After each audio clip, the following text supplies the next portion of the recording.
غوث کے بغیر زمین و آسمان کا تحقیقی جائزہ۔ انجینئر صاحب اعتراض کرتے ہوئے امام احمد رضا خان محدث بریلی کی ملفوظات کے صفحہ نمبر 106 کی ایک عبارت پیش کرتے ہیں۔ علماء کا نظریہ۔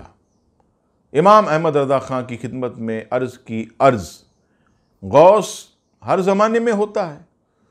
ارشاد، بغیر غوث کے زمین و آسمان قائم نہیں رہ سکتے۔ اب انجینئر صاحب نے آیت نقل کی وحی کا فیصلہ۔ سورہ فاطر آیت نمبر 41 ترجمہ۔ بے شک اللہ ہی نے آسمانوں اور زمین کو تھام رکھا کہ وہ اپنی جگہ سے ٹل نہ جائیں، اور اگر وہ ٹل جائیں تو پھر اللہ کے سوا کوئی بھی ایسا نہیں کہ ان کو تھام سکے۔ بے شک وہ برداشت کرنے والا، معاف کرنے والا ہے۔ اب آئیے انجینئر محمد علی مرزا صاحب کا یہ اعتراض اور اب ان کا جواب۔ عرض یہ ہے کہ ہم اس آیت کو دل و جان سے قبول کرتے ہیں اور مانتے ہیں جو آپ نے مرزا صاحب نقل کی، اور اس مضمون میں کسی کو رتی بھر بھی شک نہیں، مگر اختلاف یہ ہے کہ کیا اللہ تعالیٰ نے اس دنیا اور آسمانوں کا نظم و ضبط کسی سبب کے تحت کیا ہے یا بغیر کسی سبب کے، اور کیا یہ آیت کا حکم عام ہے یا اس میں کسی ذات اور شخصیت کی تخصیص بھی ہے یا نہیں۔ اللہ تبارک و تعالی سورہ نازعات کی آیت نمبر 5 میں ارشاد فرماتا ہے، فَالْمُدَبِّرَاتِ أَمْرًا، یعنی قسم ان فرشتوں کی کہ تمام کاروبار دنیا ان کی تدبیر سے ہے۔ اس آیت کے تحت مفسر قرآن حضور محی السنہ تفسیر معالم التنزیل والیوم 4 پیج نمبر 442 پر لکھتے ہیں کہ حضرت عبداللہ ابن عباس رضی اللہ تعالی عنہ نے فرمایا کہ یہ مدبرات الامر ملائکہ ہیں کہ ان کاموں پر مقرر ہیں جن کی کارروائی اللہ تعالیٰ نے انہیں بتائی ہے۔ مزید یہ کہ اگر اس دنیا اور عالم میں ہر کام بغیر سبب ہو رہا تو قرآن اور سنت ایسے تمام عقائد کا رد کرتا۔ خود حضور علیہ السلام کے اختیارات اور کمالات کا اندازہ لگانا بھی مشکل ہے، جیسا کہ حضرت جابر بن عبداللہ انصاری رضی اللہ تعالیٰ عنہ فرماتے ہیں کہ حضور علیہ السلام نے سورج کو ٹھہرنے کا حکم دیا تو سورج یکدم ٹھہر گیا، اور اس حدیث کو امام طبرانی نے معجم اوسط والیوم 4 پیج نمبر 402 پر نقل کیا۔ علامہ ہیثمی علیہ رحمہ نے مجمع الزوائد والیوم 8 پیج نمبر 297 پر اس حدیث کی سند کو حسن لکھا۔ یاد رہے یہ واقعہ حضرت علی رضی اللہ تعالیٰ عنہ کے لیے سورج لوٹانے کے علاوہ ہے، یعنی وہ الگ واقعہ کہ حضور علیہ السلام کے حکم سے ڈوبا ہوا سورج واپس پلٹ آیا، حضرت علی نے نماز ادا کی، وہ الگ ہے، اور یہ نبی پاک علیہ السلام نے سورج کو ٹھہرنے کا حکم دیا تو سورج ٹھہر گیا۔ امام احمد رضا خان محدث بریلی کے ارشاد کا مطلب واضح ہے کہ قیامت تک غوث اولیاء کاملین کا ایک منصب یہ رہے گا۔ انہی کے وجود مسعود کی برکت سے زمین و آسمان قائم ہے، بوقت قیامت ان کا وصال ہو جائے گا۔ امام احمد رضا خان محدث بریلی کا فرمان تو یہ حدیث سے ثابت ہے۔ اگر اعتراض کرنا ہے تو پھر محدثین پر کریں جنہوں نے ایسی احادیث اور روایات نقل کی۔ حیرت کی بات ہے کہ احادیث محدثین نقل کریں اور اعتراض امام احمد رضا خان محدث بریلی پر کیا جائے۔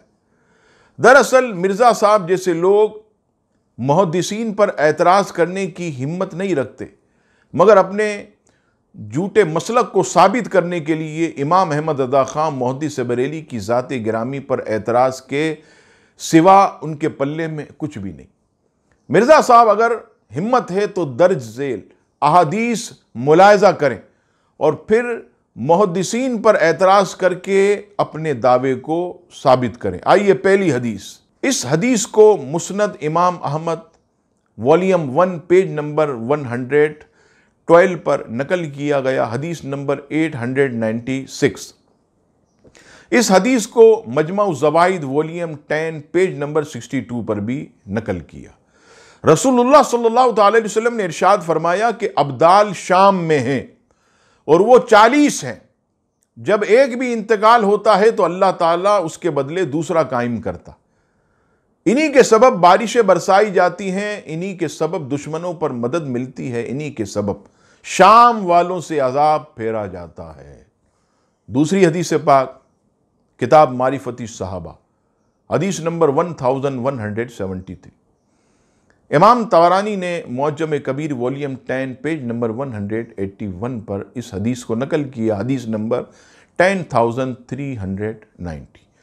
حضرت سیدنا عبداللہ ابن مسعود رضی اللہ تعالیٰ عنہ روایت کرتے ہیں کہ رسول اللہ صلی اللہ تعالیٰ علیہ وسلم نے ارشاد فرمایا کہ 40 مرد قیامت تک ہوا کریں گے جن سے اللہ تعالیٰ زمین کی حفاظت لے گا، جب ان میں سے ایک انتقال کرے گا تو اللہ تعالیٰ اس کے بدلے دوسرا قائم فرمائے گا اور وہ ساری زمین میں ہے۔ اس حدیث کو بھی محدثین کرام نے حسن قرار دیا۔